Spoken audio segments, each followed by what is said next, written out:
ठाकुर जी अब 3 वर्ष के है गए और 3 वर्ष के लाल जी है करके महाराज ऐसा उधम मचा में, कैसा उधम मचा में वर्णन करते हुए कह रहे हैं,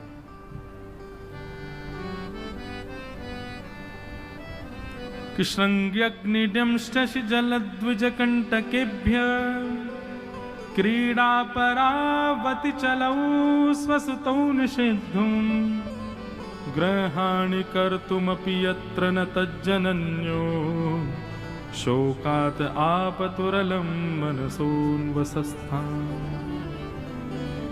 सुखदेव जी वर्णन करते। बंधुओं एक बात सुनिए, ठाकुर जी की जो बाल लीला है ना, प्रथम करी हरि माखन चोरी।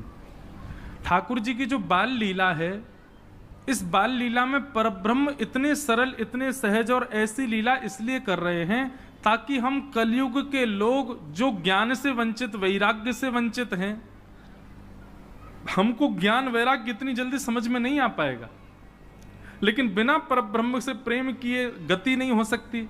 इसलिए ठाकुर जी ने ऐसी लीला की ताकि उनसे आकृष्ट होकर हमको ठाकुर जी से प्रेम हो जाए। इसलिए बाल लीला सुनने में सबको बड़ी आनंद देती है, सबको बहुत सुख मिलता है, पर केवल सुख तक नहीं रहना है, उससे निश्चित प्रेम होना चाहिए ठाकुर जी से। ठाकुर जी को कहो, लाल जी आपने इतनी लीला करी, गोपीन के यहां जाके हमारे घर कब आओगे, हमारे यहां कब लीला करोगे, ऐसे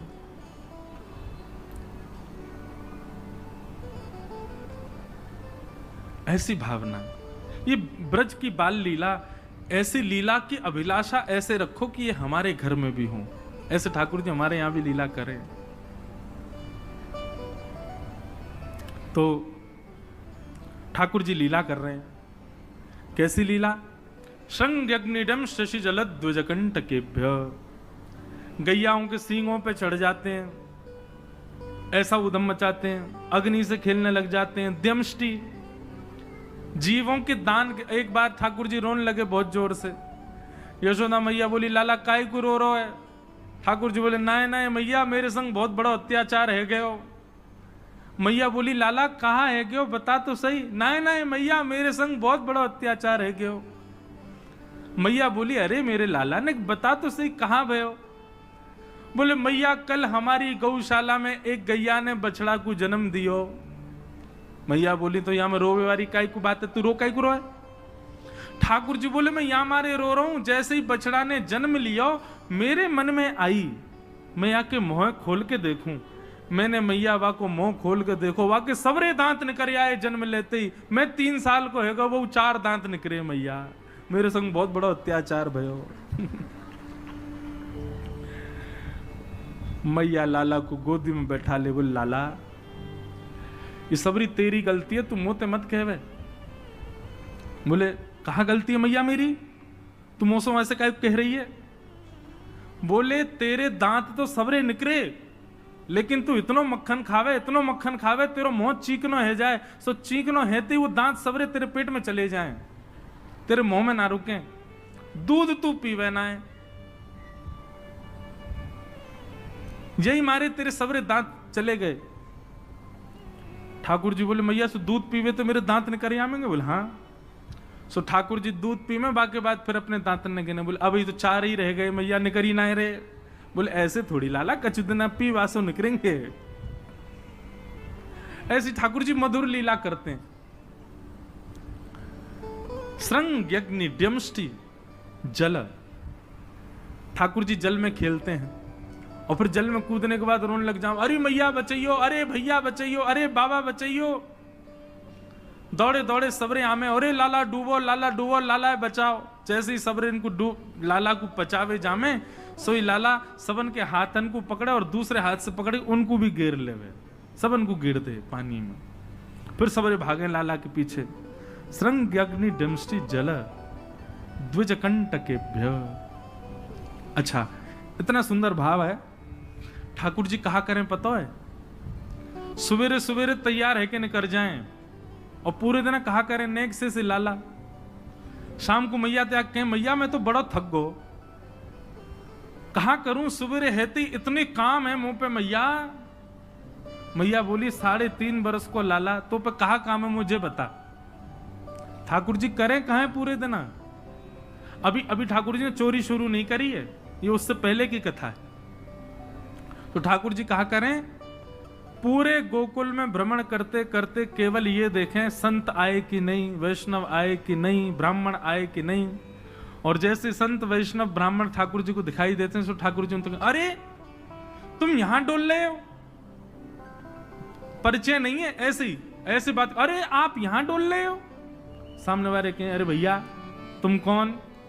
अरे नेक्सस लाला, अरे भैया तू हमें जाने, बोले अरे तुम्हें ही तो खोज रहा हूं मैं सवेरे थे। बोले हमें खोज रहे हो भैया, काय को? अच्छा एक बात बताओ, तुम कहां से आए हो? बोले हम तो अयोध्या से आए हैं। बोले अयोध्या से आए हो, तुमने कभी सवेरे से पाए हो? बोले ना कछु ना पाओ, यही मारे तो मैं डोल रहा हूं। यशोदा मैया तुम्हारी बात नहीं आ रही है, 56 भोग बनाए माने, चलो जल्दी नंद भवन पहुंच जाओ। बोले यशोदा मैया हमारी बात नहीं आ रही? बोले हम बे सुबह, अब जल्दी करो मां, सब संतन को भोजन है, रो जल्दी पहुंच जाओ। ऐसे किसी को भी सबको निमंत्रण दे देते हैं। और यशोदा मैया जब नंद भवन से बाहर आती देखते हैं 100-200 लोग खड़े हैं बिना निमंत्रण के। मैया कहें आप सब? बोले मैया आप सुबह से बाट निहार रही हो हमारी, लाओ थाली लगाओ, 56 भोग कराओ। अब मैया को यूं लगे मना करूं तो अच्छो ना लगे, लेकिन मैया पूछे, अच्छा आपको कौन ने कही मैंने निमंत्रण? बोले आपको लाला आयो। मैया बाट निहार रही है। यशोदा मैया पवा तो देती है सबको, फिर शाम को लाला के, अरे लाला ये तू कौन कौन ने निमंत्रण दिया वे? यशोदा मैया बात निहार रही है, पहुंच जाओ सबरे मां भोजन कर लो। आज तो 200 लोग आए मेरे यहाँ। अरे ठीक है, हमारी रसोई घर बड़ो है, हमारे यहाँ 9 लाख गैया है, ठाकुर जी कृपा सब व्यवस्था है, मोए खवावे में कोई चिंता ना है, मैं तो खूब पवाऊं, लेकिन मोए बता तो देकर कौन को निमंत्रण दे रहा, तू कोई को भी निमंत्रण दे दे। मैया तू ना जाने?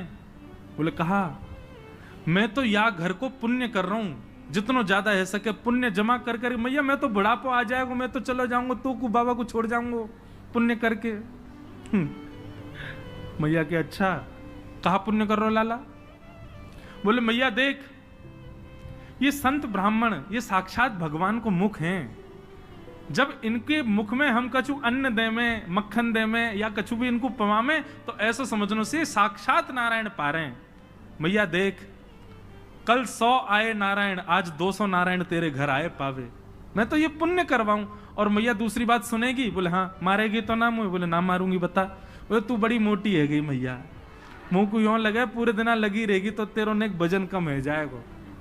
अरे मेरी ब्याह तक ने छरेरी सी है जाएगी, या हमारे तू लगी रहे रसोई में, या हमारे ऐसा को। मैया भागे पीछे, ठाकुर जी चौकड़ी मार के भागे। ऐसा ऐसा उधम मचा में ठाकुर जी द्विज ब्राह्मण संत वैष्णवों को जा जा करके बिना निमंत्रण के निमंत्रित कर देते हैं। सब नंद भवन आ जाओ, आज सबन को भंडारो है। कंटकेभ्य नंद बाबा रोज अपने ठाकुर जी की सेवा करते हैं। और महाराज वर्णन ऐसा करें हमारे ब्रजवासी, बोले नंद बाबा की सेवा में शालिग्राम भगवान है। नंद बाबा शालिग्राम की सेवा करें और सेवा करके शालिग्राम भगवान को टांड समझते हैं। टांड आप लोग जानते हैं कि नहीं पता नहीं, अब घरों में नहीं होती, पुराने घरों में टांड होती थी। टांड बोलते हैं, एक घर के कमरे में ऊपर एक छज्जा सा बनवा देते थे, उसमें सारा स्टोर रखा जाता, सब जरूरी सामान। नंद बाबा क्या करते हैं, पंचामृत से अभिषेक करा करके ठाकुर जी को शुद्ध जल से अभिषेक करके इत्र वित्र लगा के तिलक फोटा चुपका के बढ़िया आरती करके और फिर शालिग्राम भगवान को टांड पे धरते हैं ऊपर। बोले क्यों? बोले कन्हैया को ये गुलाब जामुन लगे और गुलाब जामुन समझ के कन्हैया मुंह में धर ले। शालिग्राम भगवान ने कन्हैया को यूं लगे, बोले कि ये रोज रोज जय जय जो है का है, ये शालिग्राम जो है का है। हमारे पिताजी पूज्य पिताजी की कथा में सुनाते हैं, बोले एक बार नंद बाबा ठाकुर जी की सेवा कर रहे, इतने में ठाकुर जी बगल में आके बैठ गए। देखो कितनी सुंदर, ठाकुर जी की सेवा कर रहे हैं, ठाकुर जी बगल में बैठे हैं, नन्हे से गोपाल जी आके बैठ गए। अब नंद बाबा को तो बढ़िया लगो, लाला भी सेवा सीखेगो, बैठ जा लाला यहाँ पे। ठाकुर जी बैठ गए। नंद बाबा ने पहले दूध से स्नान करायो, फिर दही से स्नान करायो, फिर घी से स्नान करायो, शहद से स्नान कराओ। जैसे ही शहद पड़ो शालिग्राम भगवान पे, सोई ठाकुर जी के लार निकल आई यहाँ थे। ओहो कितना सौभाग्यशाली है जे। मैं हूं मैया ते कहूंगा मैया तू मोको पानी ते मत नवाए कर, वह पानी में कुछ स्वाद ही ना होवे, शहद ते नवाए कर, नहाते नहाते खाऊ ले करूंगा बीच में। अच्छा एक बात बताऊं, ये पंचामृत अभिषेक ठाकुर जी को प्रिय क्यों है?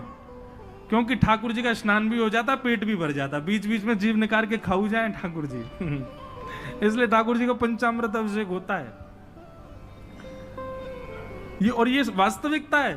अब जब ऊपर से सब पड़ता है, पहले दूध फिर घी दही शहद आदि सब ऊपर से पड़ता है, तो मुख पे होकर के आता है, तो जब यहाँ आवे सो नेक्स्ट सौ ठाकुर जी मुंह खोल के जीव निकाल लें, बीच बीच में स्वाद भी लेते रहे। यहाँ हमारे पंचामृत अभिषेक ठाकुर जी को बड़ो प्रिय है, क्योंकि ठाकुर जी को स्वाद भी आ जाए और स्नान भी आ जाए। एक पंथ दो काज।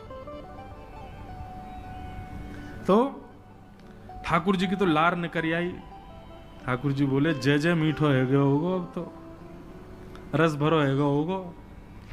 और फिर शहद लगे को छुड़ावे के लिए एक बात हम निवेदन करें, सेवा में एक चीज करो भैया, ये सफेद चीनी मत चढ़ाया करो कभी ठाकुर जी पे। ठाकुर जी के अंग पे लग जाती होगी, उस पर भी फिर ऊपर से आप हाथ ऐसे घुमा देते हैं, शंकर जी पे हो, शालिग्राम जी पे हो, ठाकुर जी पे हो। इससे बढ़िया बूरा लाओ, शक्कर लाओ, और चीनी अगर चीनी ही अगर उसको भी पीस लो, वो ऐसी तो हो कि ठाकुर जी के अंग पर लगे ना, तब डालो। शक्कर से स्नान कराए और ठाकुर जी तो बस मुंह में पानी आ गया, बोले जय जय मीठो है गयो अब तो। नंद बाबा ने बढ़िया ठाकुर जी को श्रृंगार आदि करके और महाराज ठाकुर जी को तुलसी पधरा के चंदन वंदन लगा के, और नंद बाबा अपनी माला झोली में हाथ दे करके और जाप करने लगे।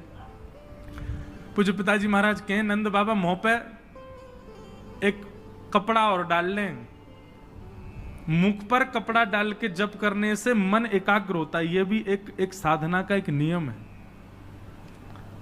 नंद बाबा जाप करने लगे, इतने में ठाकुर जी ने देखी बाबा तो जाप में चलोगो,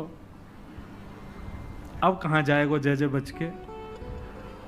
सोई ठाकुर जी धीरे से गए और चौकी पे धरे शालिग्राम भगवान उठाए और मुंह में धर के बैठ गए, और जैसे कोई पान चूसता है ऐसे ठाकुर जी यहां से चूस रहे हैं मुंह में धर के शालिग्राम जी को, और बैठ गए नंद बाबा के बगल में आंख बंद करके, इनको ध्यान चल रहा है। बोले अभी जय जय बाहर बाहर ते चूस रहा हूं, नेक्स्ट देर में अंदर की मिठास आवेगी, शहद भीतर तक चलोगो है, निकर नहीं रहो, और जोर जोर से चूस रहे हैं। इतने में बाबा की माला पूरी है। जैसे ही बाबा की माला पूरी भई, बाबा ने नेत्रन से लगा के माला और अपनो कपड़ा हटायो, जय हो मेरे साले जय जय कहाँ चले गए। अब तो ढूंढे पुष्प उष्प उठा के सब देखी, ठाकुर जी यही ना वहां पे। अरे यशोदा ठाकुर जी कहां चले गए। बगल में छोटे भगत जी बैठे हैं, वो बिल्कुल महाराज ध्यान करके बैठे हैं, या तरफ शालिग्राम जी दबा रखे हैं। लाला जी कहा है तेरे मुंह में? बोले कहा जल्दी दिखा।